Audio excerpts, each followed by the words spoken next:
안녕하세요. 여성을 위한 여성 변호사 안규욱입니다. 혹시 시청자 여러분들 지방자치단체에서 개발 사업으로 인해서 토지를 수용당한 원소유자가 이 토지에 지어져 있던 그 시설물까지 토지보상법에 따른 그 가격 보상을 받았을 때 그 토지 위에 있던 시설물을 철거할 의무를 부담할까요? 안 할까요? 하는 겁니다. 어떠세요?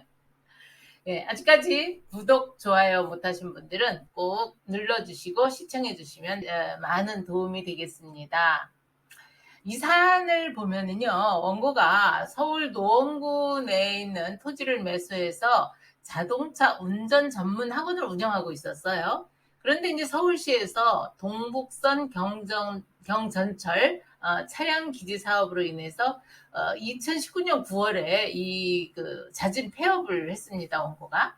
그런데 서울시가 이 토지를 포함한 지역에 동북선 도시철도 민간 투자 사업을 이제 시행하기로 결정을 했기 때문에 이렇게 폐업을 했는데요. 원고는 1999년에 이걸 자동차 운전면허 학원을 시작을 하고 그 이후 3년마다 개발행위 허가를 연장하면서 이 토지 위에다 이제 그 운전면허 학원과 운영과 관련된 뭐 가설 건축물도 세우고 가로등도 세우고 옹벽도 시설을 이렇게 해갖고 사용을 하고 있었죠. 그러다가 이제 개발 허가에 따른 그 가설 건축물의 존속 기간이 2019년 9월 1일이었고요. 원고는 기간 만료 전에 가설 건축물 존치 기간 연장 신고를 했지만 이제 노원구청장은 이제 그 연장 신고 처리가 불가하다는 통보를 했던 거죠.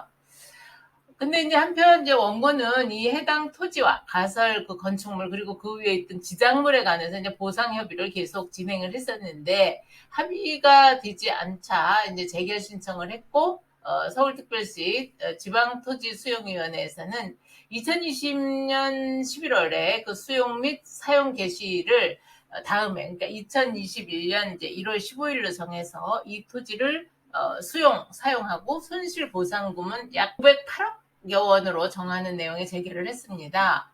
그래서 이제 원고는 이에 대해서 이 재결에 대해서 이의 신청을 했고요.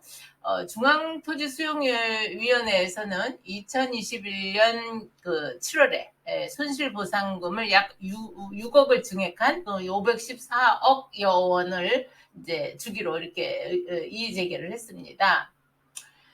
노원구청장은 이 해당 토지에 대해서 수용 재결이 이루어지자 이제 원고한테 그 위에 있었던 그 토지 위에 있었던 가설 건축물에 관해서 수용 개시일까지 자진 철거를 해라 이렇게 하는 그것을 요청하는 내용의 공문을 2차례 정도 발송을 했어요.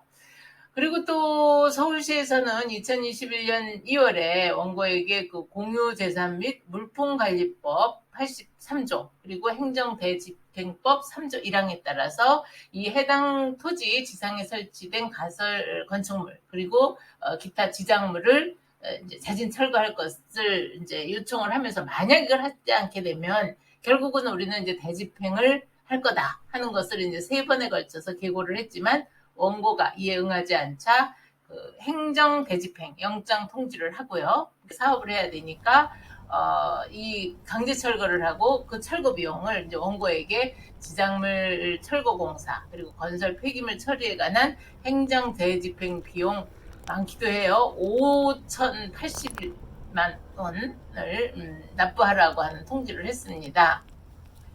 원고는 이에 이제 불복해서 원고 주장은 뭐였냐면요. 토지보상법에 따라서 이전비를 받은 게 아니고 우리는 물건 가격을 손실보상을 받은 거다. 그 토지에 있던 그 이제 지작물. 그런데 이거에 대한 손실보상을 받은 사람은 왜 철거 의무를 부담하냐? 라고 하면서 이제 이의를 한 거죠. 이것에 대해서 우리 재판부는 원고 측의 주장을 받아들였습니다. 일단 서울행정법원 행정사부에서는요. 서울시 그 개발 사업으로 토지 수용을 당한 자가 서울특별시장을 상대로 낸 이 사건, 그러니까 행정대집행 납부명령 무효 확인 소송에서 원고 승소 판결을 했습니다. 재판부에서 이유는 뭐냐면요. 철거 대상 그 지상물을 포함한 해당 토지 지상에 설치되어 있던 지상물에 대한 그 물건 가격으로 보상을 하는 내용을 제결하고 또 그 이의 제결이 이루어졌다라고 한다면 특별한 사정이 없는 한 이것은 원고에 대해서 그 철거를 요구할 수 없고 시행사가 이건 직접 제거해야 된다. 그러니까 지자체가 해야 된다는 거죠. 더욱이 이제 그 철거 대상 지상물에 대한 물건 가격으로 보상하기로 하는 그 재결이 이루어졌다면 원고는 더 이상 그 지상물에 대해서 철거 의무를 부담하지 않고, 그렇기 때문에 그 이후에 뭐 서울시에서 계속 철거 명령 내리고 개고 처분한 이것은 그 의무를 부담하지 않는 자에게 대해서 발해진 거기 때문에 이건 위법하다. 그리고 그 하자의 정도도 중대하고 명백해서 무효다. 이렇게 판시했습니다. 보통 이런 경우에 이렇게 지자체에서 철거 명령이나 개보 처분이 내려지면 그냥 우리는 또 해야 되나 보다 하고 할 수도 있는데, 이게 그 물건 가격으로 보상이 된 경우에는 그 의무를 지지 않아도 된다 하는 판례가 나온 겁니다. 이것에 대해서 서울시에서는 이 판결에 대해서 불복을 했고요. 항소심 재판은 다음 달에 열린다고 하는데, 예, 지켜봐야 될 것 같습니다. 오늘도 행복한 날 되시고요. 감사합니다.